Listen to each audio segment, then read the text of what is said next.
یه سوال جذاب میخوام بپرسم که برای من جالبه، اینه که چه لحظه‌ای بود که گفتی نه میشه نتیجه گرفت واقعا؟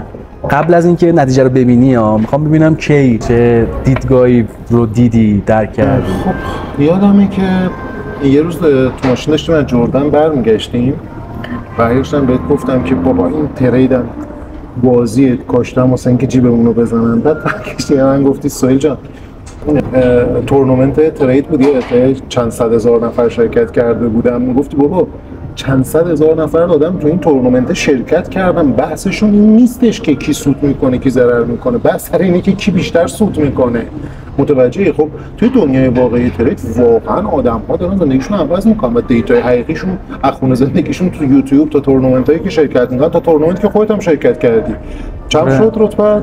113 جهان. بین البته من کل ماهو شرکت نکردم، من 2 روز تو ماه، نه بیشتر 4 روز تو ماه ترید کردم. 113 اومده بودم پایین و صرفا اومدم این کارو بکنم که به خود تو بگم که آقا همین شو بین اون تورنمنتی که اصلا برام مهم نبود، من دنبال فاند و نمیدونم اینجور چیزا که نبودم خیلی. ولی واسه من یه باوری کاش اون شب که انقدر تو ذهنم هک شده که بابا که بهت گفتم ببین از این 80000 نفر که اونجا شرکت کرده بودن، بهت گفتم ببین 60-70 هزار نفرشون سیاهی لشکرن ها. آره. یعنی اصلا همینجور الکی اومدم. پس واقعا روز اول اومدم ترید همینو گفتم آقا همه سیاهی لشکرن. اصلا نگاه، چون همون موقعی که من شروع کردم افرادی بودن 5 سال بود 10 سال بود دور و بریای من داشتن ترید می‌کردن و من گفتم ای بابا دوباره یه چیزی شد، ما آخرین نفر رسید به ما. آره این تفکری که تو صفم و من آخر صف نباید وجود داشته باشه. این تفکری که بابا الان کسایی هستن که دارن واسه سود بیشتر می‌جنگن. آره. نه اینکه واسه این بجنگن که ضرر نکنن.